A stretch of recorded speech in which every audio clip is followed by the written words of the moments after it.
Hello, everyone, and welcome to the next episode of the Superhero Finder podcast. As always, I'm your host, Matt Wilson, and I am scouring the cosmos looking for people with unreal stories, superhero powers, or maybe are too humble to even realize they have these experiences that we can share, we can take away for ourselves. So, whether you're doing some self development or whether you're the kind of person to give this knowledge to somebody else, hopefully, there's something for you to take away today.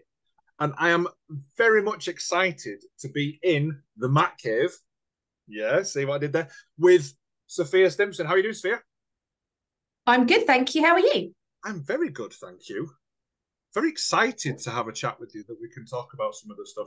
Not necessarily the subject, but I think you've got some really interesting views on stuff, and I think it's just going to be a really cool episode. So no pressure. Not feeling it at all. Not feeling it at all. For anyone just listening and not watching, that was a very shaky hand signal. Just in case. So, Sophia, now, would you just like to introduce a little bit about yourself, just for anyone listening? Yeah, my name's Sophia. I'm 45 years old. I reside in the UK. To tell you a little bit about myself, I've been through a lot in my life. And the thing that I'm talking about here today with Matt is about Baby Loss Awareness Week that occurred last week, and my journey and my conclusion in regards to fertility and baby loss. And I'm hoping that my experiences, my story, and maybe some of my advice can go a long way to helping those who are still on that journey or at the end of it themselves. No, it's a subject that I'm very, very passionate about. Sadly, I have no children alive. I've had 9 miscarriages in my life. Wow. It is a large number, but that shows that I just wasn't going to give up. And it was something that I knew I wanted to be a mother. I knew that I was very caring, that I had a lot of love to give. But unfortunately, it was just never going to be that for me. So I do have 9 babies, and I believe in heaven, or whatever you believe in regards to your faith. But my journey started 20 years ago. It started 20 years ago when I fell pregnant by accident with my boyfriend at that time. And I wasn't sure if I was prepared to have a child, and I was still very much, is this the right journey for me? Is this the right course for me? And then that decision was taken from me in regards to that. It was a case of that decision, whether or not I was going to be a mother, ended unfortunately at 8 weeks. And it was the start of my fertility journey, if we can say it that way. I sadly think that back then, 20 years ago, how women were treated when we suffered miscarriages was not the greatest way. It was really, really sad. The first time I lost a child, I was told, you can always try again. It's possibly one of the worst things that you can actually hear. You've just gone through a very physical pain and an emotional pain. And then for someone to say, but you can always try again. It's not the thing you want to hear. You want to scream. You want to shout, I've just lost a child. I've just lost something growing inside of me. Like I say, the physical side of losing a child is horrifically painful, as well as the mental side of it. So it's very traumatic going through that. So it has developed over the years of how we support women, and it's mainly come from fantastic groups such as SANS and Tommy's, who you can reach out to, and they are fantastic charities. And if you ever want to donate, and if you have spare money, I do recommend donating to them. the amount of work that they do to help prevent miscarriages or to help parents who have lost children is outstanding, absolutely outstanding. And we, like I said, we have come a long way. But I do always remember just being, jump back on the horse. You can always try and get pregnant. And unfortunately, it is still a case that you have to go through a certain amount of miscarriages before they'll investigate what's wrong with you. And it isn't a case of, it is always assumed, first of all, that the woman is the issue. Okay. I will say my partners have been tested to see whether or not it was a low sperm count or anything like that, but it did reside to be me. And unfortunately, the fertility tests that women have to do are a little bit more uncomfortable than the only one that a man has to do. But it is, you know, you go through it to find out what your issue is. Yeah. Sadly for me, I suffered from polycystic ovaries and also fibroids, which was going to cause problems with fertility. But, you know, I went through fertility medication and fell pregnant several times. Unfortunately, they just were not able to sustain a pregnancy each time.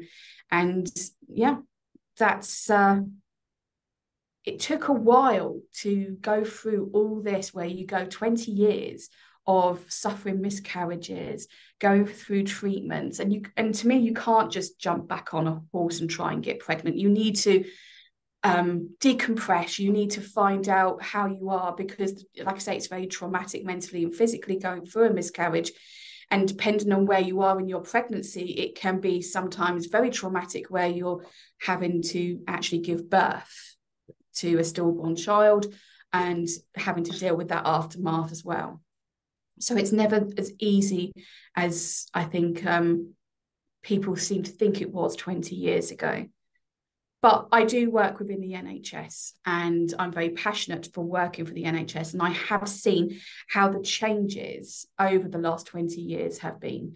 So whereas I remember sitting on a very hard plastic chair in A&E on my first miscarriage, on my last miscarriage that I have, I was in a very comfortable chair in a women's suite within the hospital environment, with other women going through the same thing, and it was supported, and I was looked after, and I was offered counselling. I was offered everything that I needed at that last time. And it was nice to see that those changes had happened, especially from where I was to where I then ended my journey. So yeah, that's introduced myself, and I've just gone completely into the whole subject. So I do apologise. I know it sometimes happens, and you know, the first question that popped to mind was, how has it changed over the years? And I think that was a nice kind of review and a succinct way to say how the situation has changed and how the procedures changed to support, you know, the women going through that. I wonder, where does that "you can always try again," where did that come from? And does that still exist, even though you're in a comfy chair? Was there still an air of that, or is it a whole thing more understanding now? So I think it came from the fact that it's always, well, you're devastated that you've lost a child, but you can always try again. I think it's that hope to give to someone that don't give up, almost in a way. You know, if you want to have a baby, this doesn't mean the end just by having a miscarriage, but it's not the appropriate wording. And it certainly isn't used now. It isn't. It's always, say with my last one, it was a case of, it was, how are you feeling? How many, you know, you've been through this a few times. How did you cope with the last ones? What's your thoughts on the future? Those were the conversations now. As well as the support was offered. It wasn't offered before. So it was, yeah, it was pretty devastating on the first time, unfortunately. Yeah. I remember on the second miscarriage that I had, I remember my best friend had just that morning given birth to her first son. Right. And she was in the delivery suite giving birth. And I was in the ultrasound suite finding out my baby had passed away inside me. Wow. And I don't know how, but this is maybe just the person that I am. I went from that room to the delivery suite and held my godson, knowing only 30 minutes before I found out that my baby had died inside me.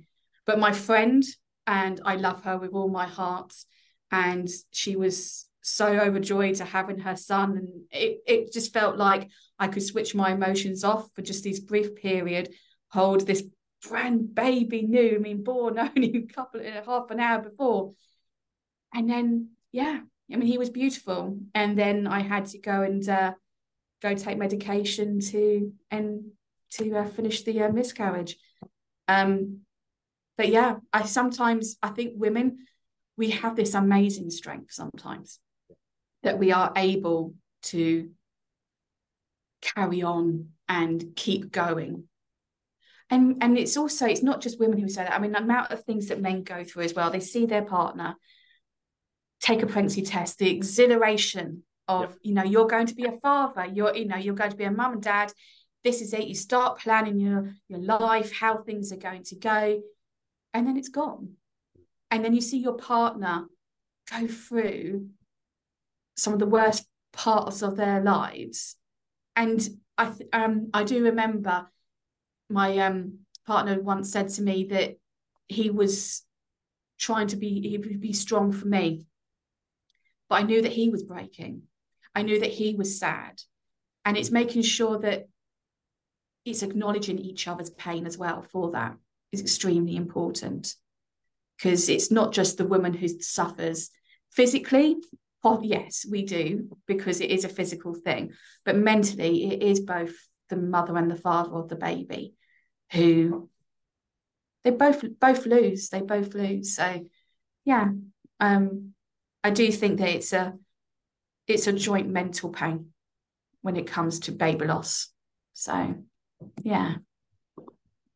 Oh man. Now,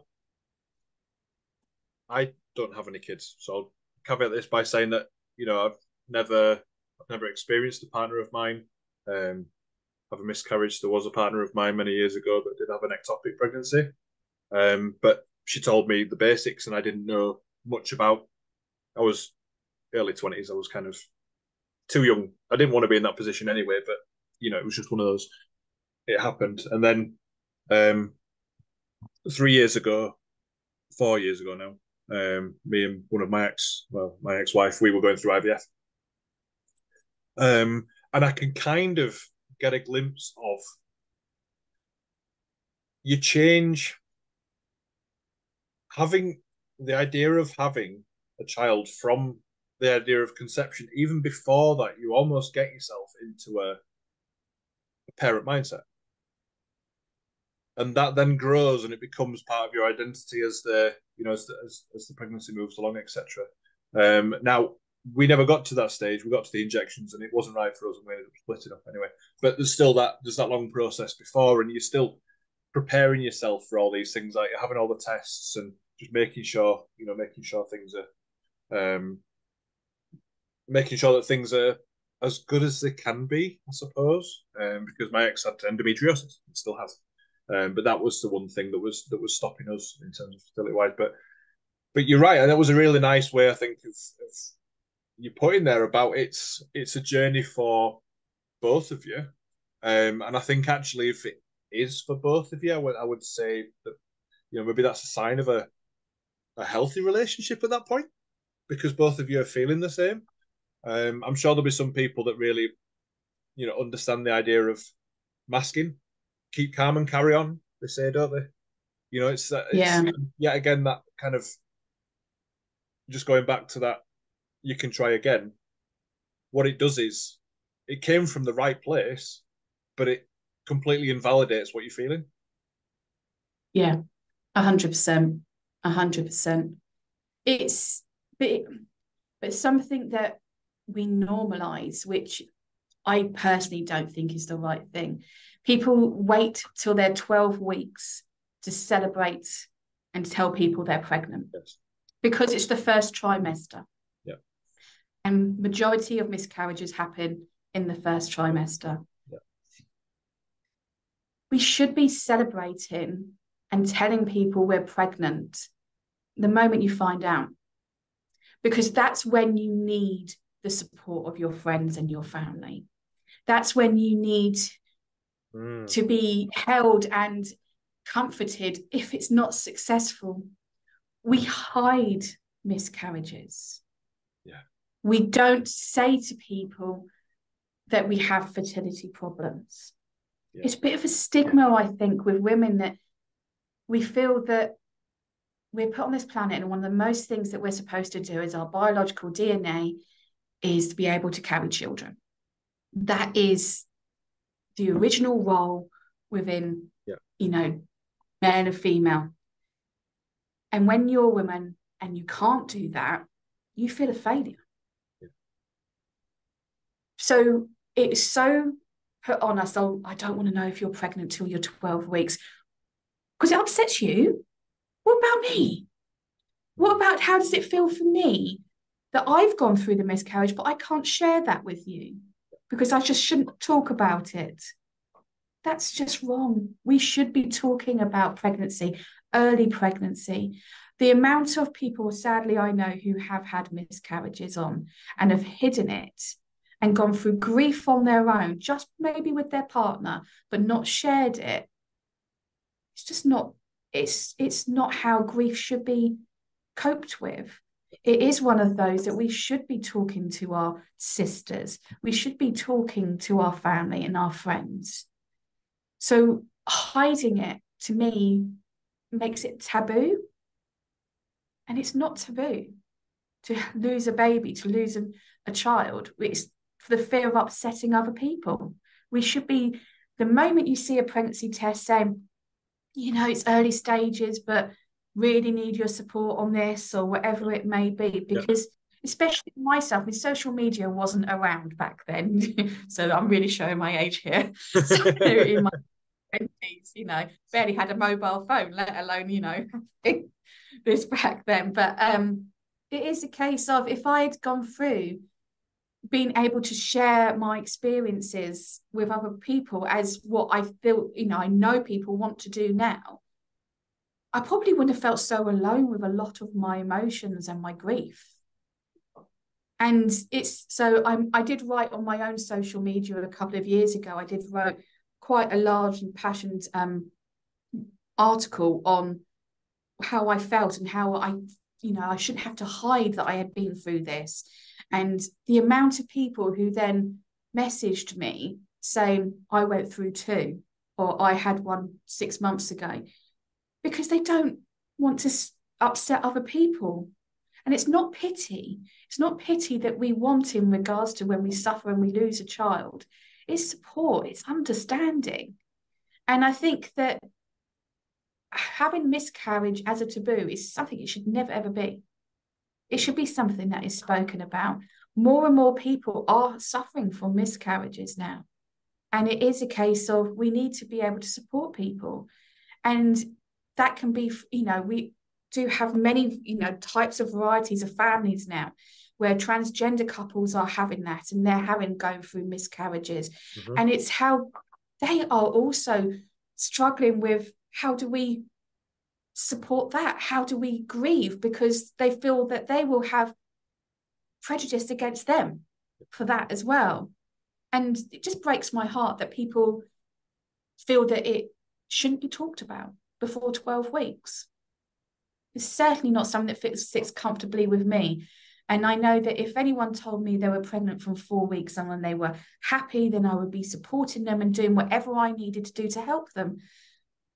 And I think we as a society need to encourage talking about miscarriages, and especially, with Baby Loss Awareness Week last week, what it is we need to do that.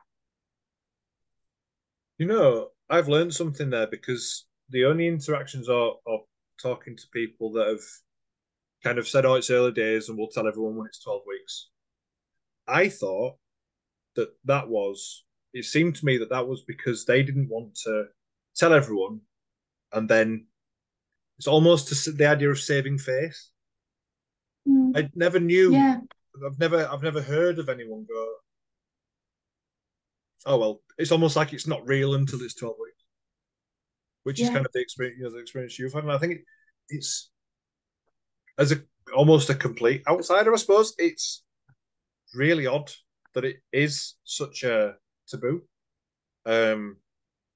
because it's filled with emotion. Like you said, the people going through it need that support, and the last thing you want to do is hide things away. As you know, I'm in the arena of a lot of things like depression and anxiety. And once we have these taboos and you hide it, it builds up inside, and then it never manifests in a good way.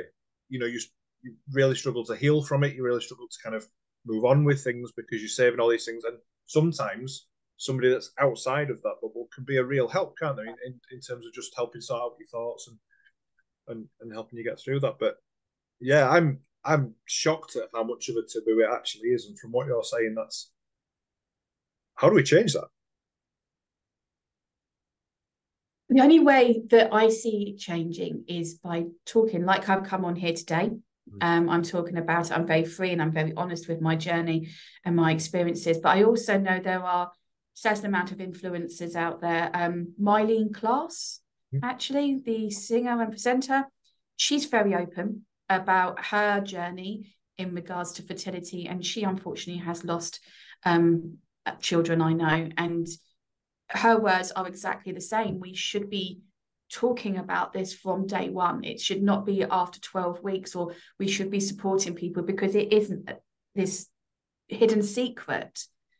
And I do understand people not wanting maybe to tell everyone or put it on social media and so forth, but it is a case of you're celebrating the fact that you're having a child, and I want to be part of that celebration for you, but I also want to support you throughout your pregnancy, no matter how long that is.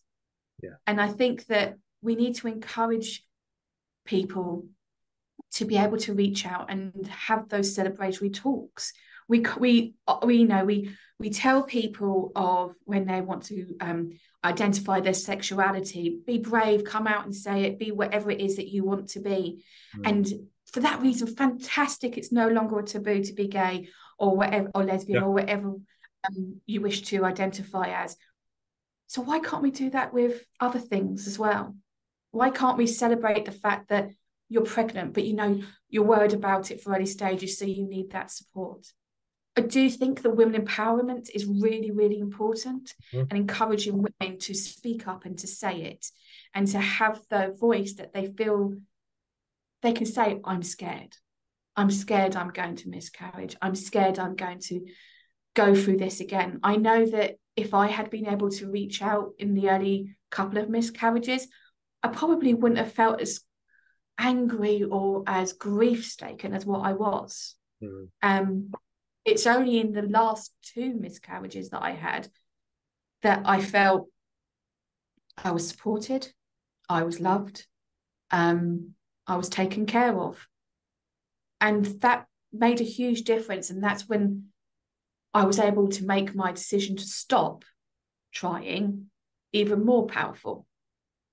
So I think having your involvement in having that support is absolutely vital, because it can't just come from one person.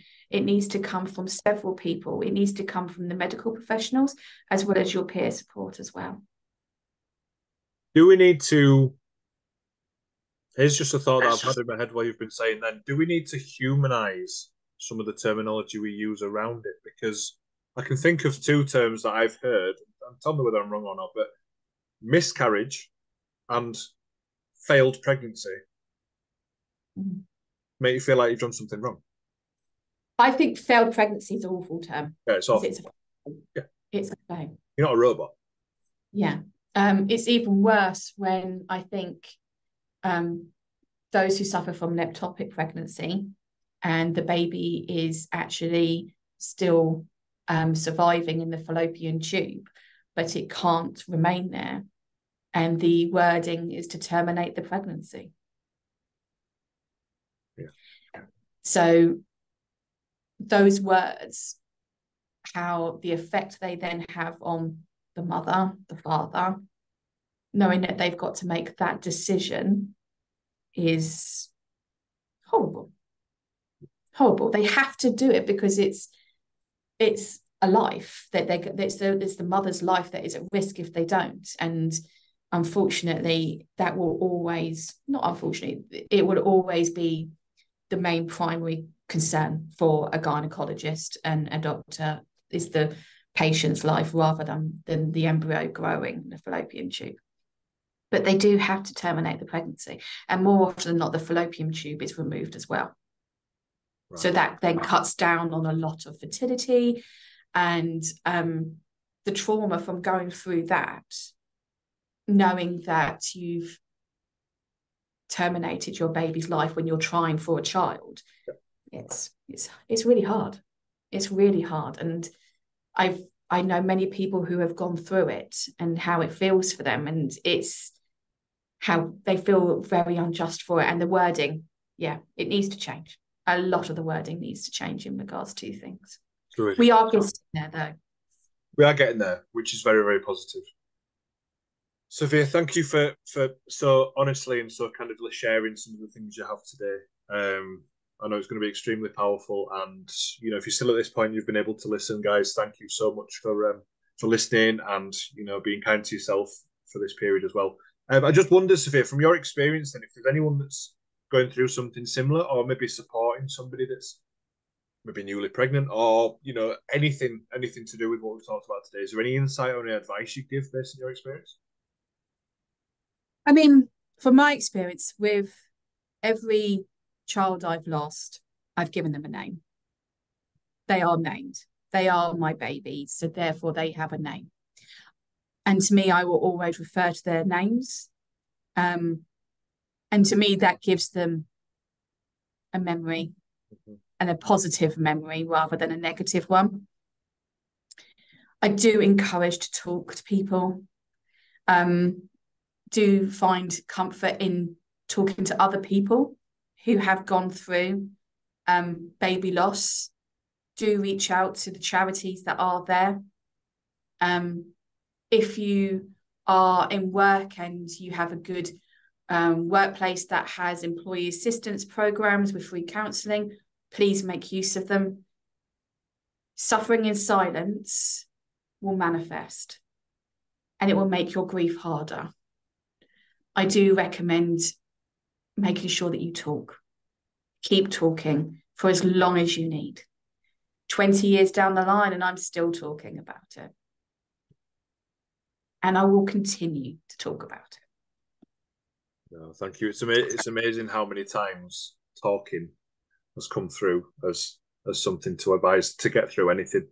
But it's finding the places where you can talk, right? It's not the expectation of being able to talk to anyone. It's finding your people, or find the place, find the place where you feel safe to do so. So I have a little tradition. I have a secret question that I like to ask all of my guests. And I know you're going to particularly love this one, actually, so don't worry. Okay, slight change of topic, but this is the Superhero Finder. Okay, I do love superheroes. If you could have any superpower in the world, what would it be, and what would you use it for? Oh gosh. Okay, I suppose it...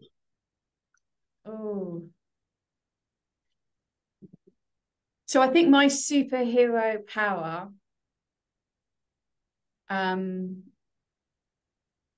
would be to actually be more to spread empathy. I know that sounds really weird. I am a person that is very caring, very loyal, and very compassionate. So I think it would be to amplify that. So it would kind of just go around the world. So everyone would be able to see things just as they see them now, but understand what it's like in someone else's. Yeah. If you can project that out across the world, I wonder whether wars would happen, would arguments happen, would politics still be the same if we all had an understanding of how each other was feeling in regards to how we react to things. It's probably a non-traditional answer. Yeah, that is definitely a non-traditional I'd love to fly. Yeah, flying, I probably, being invisible. flying or being invisible, but they're traditional, and I'm not a person that's a traditionalist. So I'll break the trend on that one and say amplify empathy. Captain Empath. That is my new nickname. With an M though, not with the E. So we've got to put M-path because it's a comic book. Or M. Yes. Yeah. Love it. Love it. Well, it's nice. I think it's always nice, especially with the subject that we've been talking about today, to end with a smile, to end with a bit of laugh, because there's always space to be able to do so in safe spaces. So thank you for finding this place safe enough for you to be able to talk about some of that stuff. Thank you for having the energy and wanting to put the time into helping other people through your experience as well. I always think that's a superpower, whether people realise it or not. And folks, if you are still listening right now, thank you very much. I hope you've enjoyed the episode. Sophia, if anyone wants to see anything you're up to, or they want to get in contact, have they got any questions? Are they okay to do so, and how? If people want to ask questions about fertility in any way, or talk about their miscarriages or anything like that, you can always find me on TikTok. It's probably the most place I am contactable. My TikTok handle, very superhero-like, is poison.iv, as in IV, no Y. So by all means, you can find me on there. Follow me, and I can message you. And if someone is out there struggling and do just need to vent, please contact me. I'm more than happy to have a chat. Brilliant. Thank you very, very much. And if anyone's wondering, if you're watching, you can see these links above me and you can see them. But if you're not watching, you can't see them. So I'm going to briefly explain. The one above my head is talking about Patreon. Now, Patreon's a way that you can essentially, for the price of a couple of coffees or the price of a coffee a month, just support me making this podcast, doing more in-person interviews as well in a studio as this kind of grows. We're at episode 106 or 107 now, so I never thought I'd be able to be in this place, but I am very, very grateful to do so. And if you want to find me on Instagram, it's The Kindest Strongman. So the Patreon, I actually didn't tell you what the address was. It's patreon.com/The Kindest Strongman, but I shall put it in the description, as I shall put your TikTok handle as well, Poison Ivy. I mean, Sophia. Your alter ego, I've given it away now. My alter ego. You've been unmasked. Well, it's about time. And that means from us, it's time to say two of my favourite words. Stay super. I will try.